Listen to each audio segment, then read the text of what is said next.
안녕하십니까.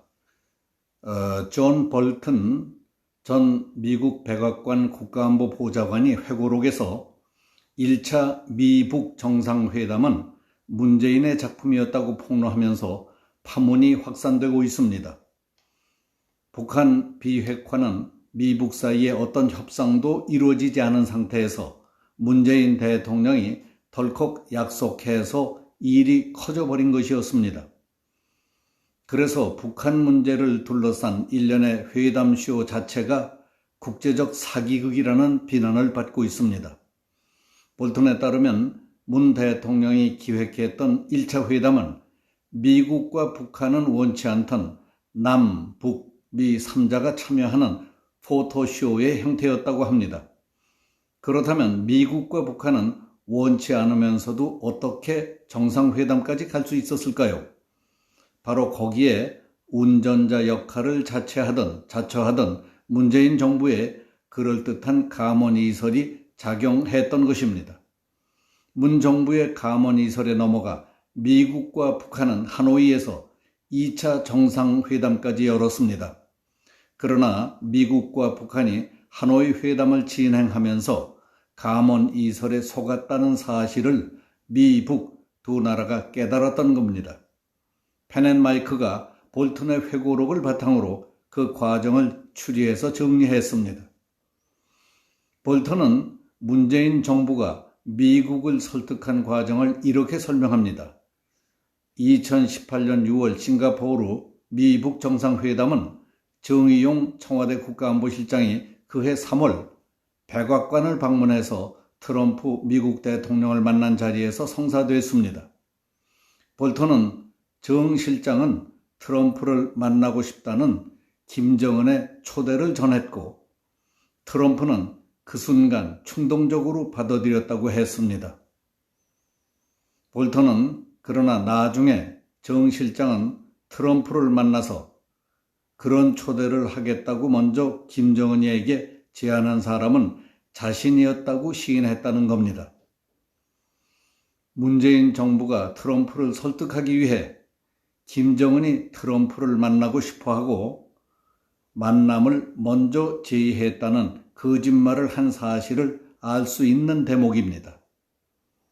또 이것을 통해 알 수 있는 것을 정의용 실장이 며칠 앞서서 특사 자격으로 북한을 방문했을 때 미북 회담 아이디어를 제의했고 김정은이 이를 받아들였다는 겁니다.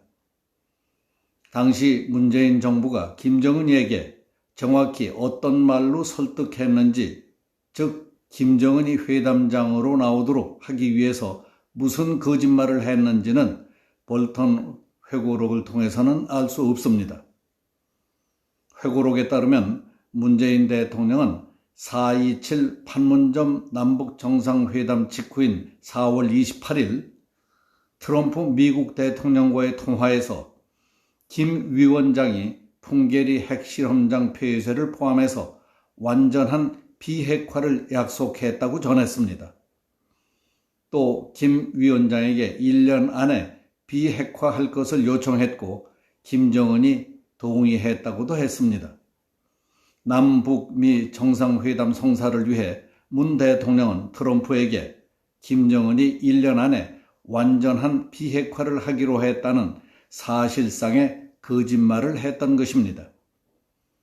문 대통령이 김정은에게 어떤 거짓말을 했는지는 명확히 알 수 없습니다.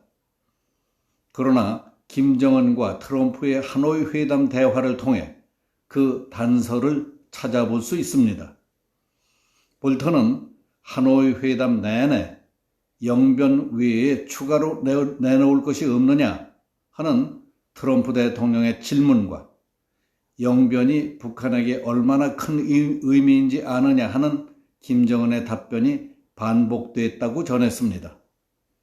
김정은은 당시 영변 하나만 내놓으면 트럼프가 양보할 것이라고 믿고 있었지만은 트럼프는 그럴 의도가 전혀 없었습니다.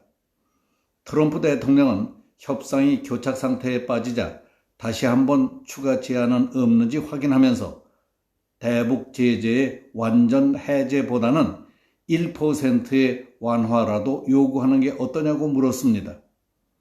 또 협상안에 미국을 타격할 수 있는 장거리 미사일을 포함하는 것도 제안했습니다. 하지만 김정은은 그 모두를 거부했습니다. 김정은은 영변 포기와 대북 제재 전면 해제를 맞바꾸는 안 이외에는 다른 안은 전혀 준비해 가지 않았던 것입니다. 트럼프 대통령은 결국 회담장에서 일어났고 회담 결렬을 예상하지 못하고 66시간 동안 기차를 타고 하노이에 온 김정은은 다시 60시간 넘게 기차를 타고 평양으로 돌아가야 했습니다.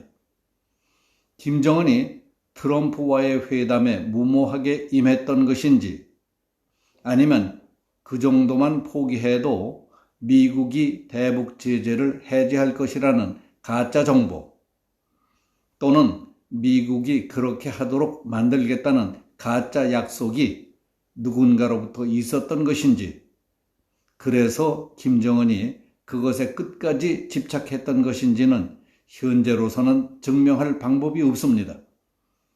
다만 북한 정권에 호의적으로만 비치는 문재인 정부를 향해서 북한이 남조선 당국자들은 미쳐도 더럽게 미친 괴물이라며 최고의 존엄에 도전해 나선 역적무리는 더 생각해 볼 것 없이 당장 능지처참해 버려야 한다는 온색적 비난을 쏟아내는 것은 어떤 물밑 약속의 파기나 기대를 저버리는 무엇인가가 있지 않고서는 이해하기 어렵습니다.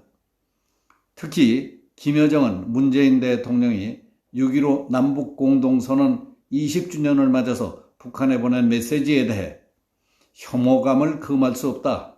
한마디로 맹물 먹고 속이 얹힌 소리 같은 철면피하고 뻔뻔스러운 내용만 구구하게 늘어놓았다고 했습니다. 김여정은 이번 연설을 뜯어보면 북남 관계가 진전을 이루지 못하고 있는 것이 외적 요인에 있는 듯이 밀어버리고 있다며 과거 그토록 입에 자주 올리던 운전자론이 무색해지는 변명이 아닐 수 없다고 했습니다. 그러면서 북남 합의문의 잉크가 마르기도 전에 상전이 강박하는 한미 실무그룹이라는 것을 덥석 받아물고 사사건건 북남 관계의 모든 문제를 백악관에 섬겨바쳐온 것이 오늘의 참혹한 후과로 되돌아왔다고 했습니다. 이어 뿌리 깊은 사대주의 근성에 시달리며 오욕과 자멸로 줄다름질 치는 이토록 비굴하고 굴종적인 상대와 더 이상 북남 관계를 논할 수 없다는 것이 굳어질 대로 굳어진 우리의 판단이라고 했습니다. 김여정의 발언들을 종합해보면 문재인 정부가 미국의 눈치를 보는 것에 대한 나아가 북한과 미국 간의 어떤 문제를 해결해 주지 않는 것에 대한 불만을 토로하고 있습니다. 이것이 문재인이 김정은에게 미북 회담을 제의하며 은밀히 약속했던 또는 기대하게 만들었던 어떤 조건인지 아닌지는 앞으로 밝혀질 것이라고 생각이 됩니다. 오늘 여기서 마치겠습니다. 감사합니다.